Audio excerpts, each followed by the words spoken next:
Hey guys, before the episode starts today, I just want to mention first of a small technical issue. My power went out right as we were kind of concluding the podcast. So you may notice that it's going to kind of jump from me talking, to it being cut off, and then I'm going to wrap up the podcast right at the end. But there's not going to be any basketball talk on today's podcast. Colin and I thought it was really important, to say some of the things that we did. Of course, neither of us are subject matter experts.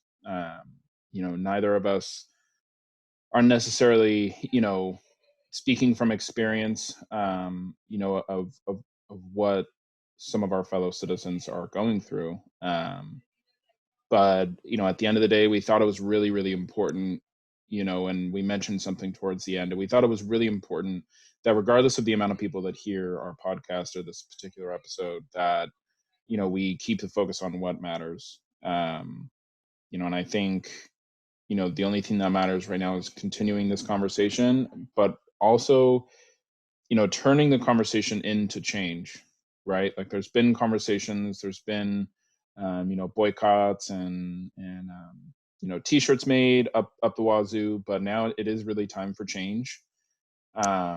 So please go out there and vote. Like we mentioned it in the podcast, but we're going to repost some dates, we're going to post some links to voting calendar, whatever state you might be in. Specifically for our California listeners, we're going to be posting a bunch of ballot measures. I think it's just a link to actually every measure that's going to be on the ballot. So get out there and vote. Your voice does count. And at the end of the day, the most important thing for me, and Colin and I made the decision, not to make things too political, but the most important thing for me is that this really shouldn't be a political issue. It really is just a basic human rights issue. And I'm someone personally who, I want to engage in conversation, with people that do not align with my viewpoints. But this one's pretty simple. It really is. So anyways, enjoy the podcast. Sounds like there is going to be basketball. This is a quick recording the morning of me posting it. So it sounds like there will be basketball either tonight, August 28th, or at some point this weekend. So we will be back next week with a little bit of basketball content. But yeah, please just reshare, get out there and vote, be safe, and be kind to one another. All right. Thanks, guys. All righty, guys. Welcome to another episode of the Reserves Podcast.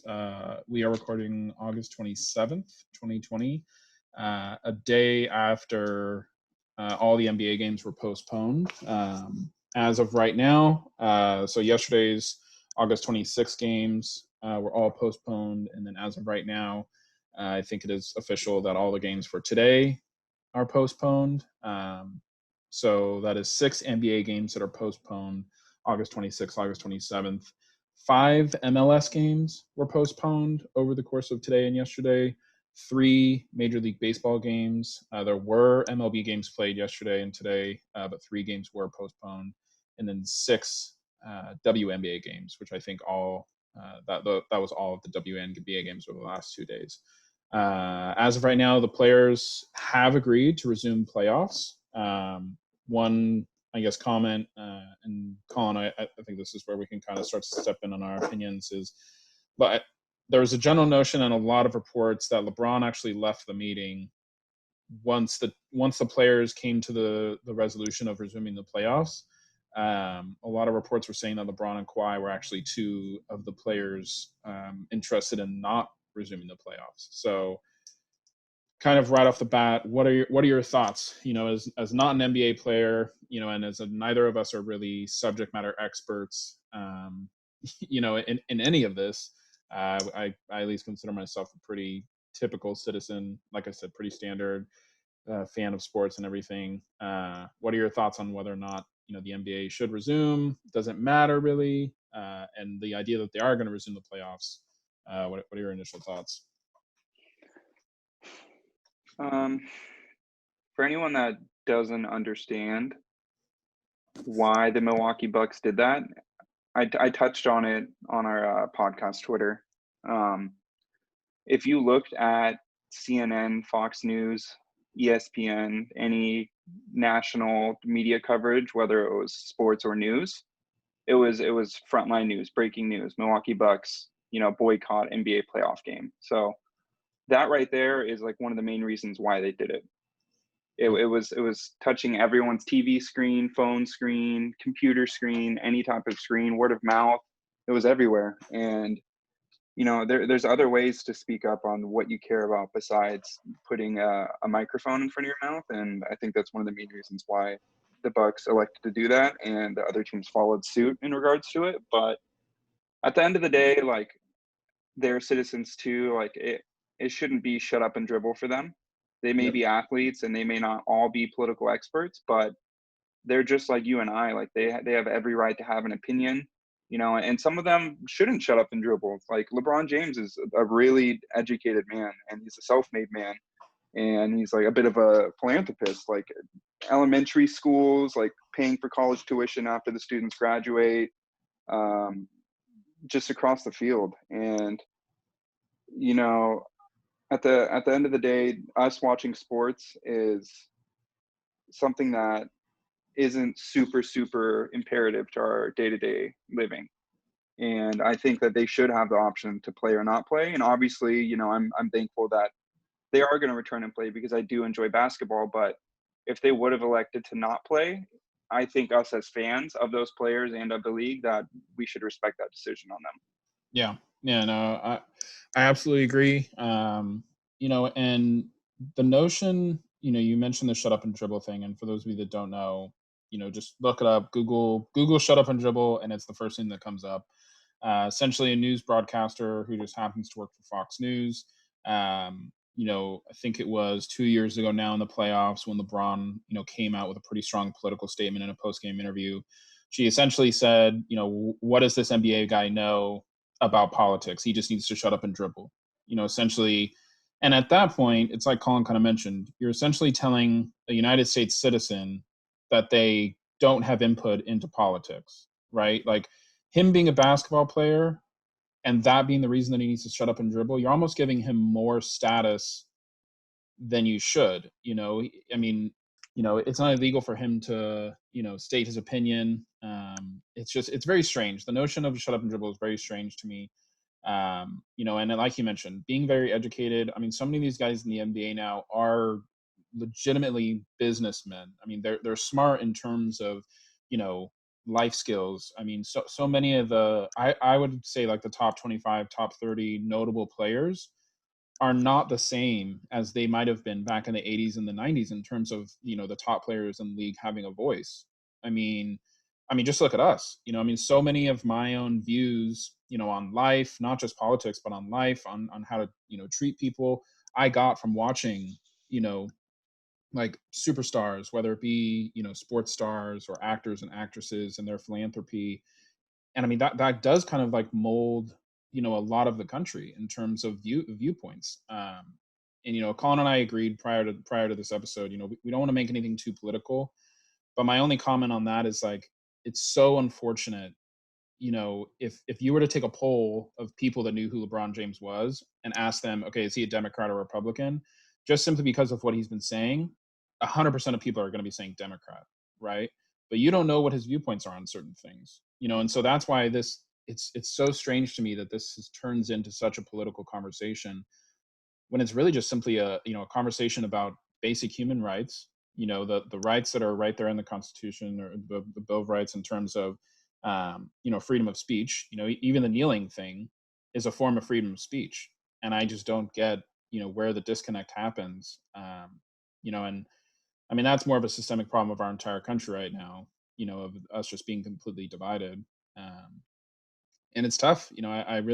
I don't know what these players are supposed to do. I don't know. As soon as they stop talking, they get hate because they should be coming out and supporting. They should be a voice for the unheard. And then as soon as they start talking, the other side is telling them to shut up and dribble. So it's an impossible situation. And I feel for them. This is one time that I do not envy these players in the position that they're in.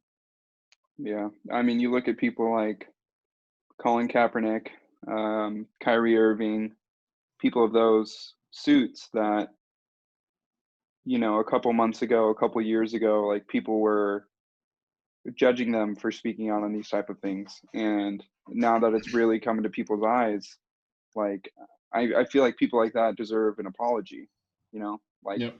you had national sports media people like complaining that Kyrie Irving was saying like, should we really be playing in the playoffs right now with all this going on? And now I think it's really coming to people's eyes like what electing not to play could have also done in terms of the Black Lives Matter movement and everything that is in that category. And to put one semi-political thing into it, Black Lives Matter shouldn't be a Democratic or Republican viewpoint. It should just be a viewpoint of common necessity. Like their lives should matter, just like every other person. And the fact that they don't matter and they feel that they don't matter, and obviously people like you and I feel the same way, it's really unfortunate. And you go and watch interviews of like Doc Rivers, Chris Webber, Kenny Smith, all those people, you can tell it really shakes them and their at-home lives too, as well as their professional careers. And hopefully in the next 5 to 10 years we start to see change. But until we do, we just have to keep respecting what these players are doing for not only the league as a whole, but for their people as well. Yeah, and I mean, I think one thing that people always like to call out, in talking against, these players coming out and speaking about political matters, and we call them political matters because that's what they've turned into. And I want to try to do my best not to call them that because, like Colin said, I agree with him that they're not political issues. That's just what they've turned into. So these basic human rights issues, um, well, does LeBron James have to worry about being shot in the back if he has a police altercation? Is that really something that he really concerns himself with? Sure, he has two black sons, but they go to private school and they live in Beverly Hills or wherever they live. They live in $1 million house. Do they really have to worry about it? You know what, the straightforward answer is maybe not. Maybe LeBron James's family is going to grow up, his children at least. We all know at least a little bit of what LeBron went through as a child, and so he's probably speaking from direct experience, of experiencing racism, and he knows what it feels like, to potentially be in a situation with a police officer where you genuinely fear for your life, although you probably didn't do anything wrong. But the bottom line is that they are just trying to be a voice for the people that are never going to have a microphone in front of them and millions of people watching them every night. The people that are getting into these situations with police, and the people that are victims of police brutality, more than likely do not have 50 million followers on Instagram, or Twitter followers or YouTube subscribers, or number one in jersey sales for any of the given professional sports leagues. So if it's not going to be these guys, and I mean, you know what, you look up to these people and you're kind of like, okay, if he's speaking up for me, then you feel a little bit a little bit safer. And I say speaking for me, just speaking from a position of someone who's grown up, right? like an adult, thinking back to when I was a kid and looking up to someone who's talking about something that I'm struggling with, that's a little comforting. And so I'm sure for LeBron to say that, I'm sure that he's saying that in hopes that there is maybe an African American, child, whether it be a boy or a girl, watching him and saying, "Hey, there are people out here who are hearing you, we're seeing your struggles, and we're going to try to work towards fixing them." And I think that that's what they're trying to do at the end of the day. Yeah. And to kind of close this out, like I think that yesterday and today is a big moment in sports and US history that we live through. It may seem minute, but like you touched on, MLS, MLB, WNBA, NBA, and I believe the NHL as well, all postponed games, and that's not something that's in the ordinary. So we 2020 is a crazy year. We're living through history every single day. It's pretty crazy, but important things to touch on to close things out is remember to vote. No vote is a vote for whatever opposing party you may view and whatever side you are with. And unfortunately, it is a side. Yep. And election day, Tuesday, November 3rd, 2020. Deadline to register online is Monday, October 19th, 2020. And just make sure you go out there and vote. Yep, absolutely. We're going to be leaving some links on our Twitter, on the Instagram post for this episode, on our YouTube channel. We obviously, we're not a podcast that gets a ton of views. All right. So this is about where my power went out. So some technical issues. I hope that you guys enjoyed the episode. I think that both of us did the best we could. Re-listening and editing the podcast today, I realized, we were really dancing around some topics. Like I said in the opening, neither of us are subject matter experts. And we really we really wanted to focus on the fact that it is not a political issue, but, even in listening to us talk about it, it's hard not for it to start to get political really quickly. And maybe that's one of the biggest problems, but, if you're still listening, thank you for listening. Share the podcast if you can. Hopefully basketball is back, and hopefully we really start to see some genuine change. And hopefully in November, everyone's vote will count, and whatever change you want to see will end up happening. That's all we got.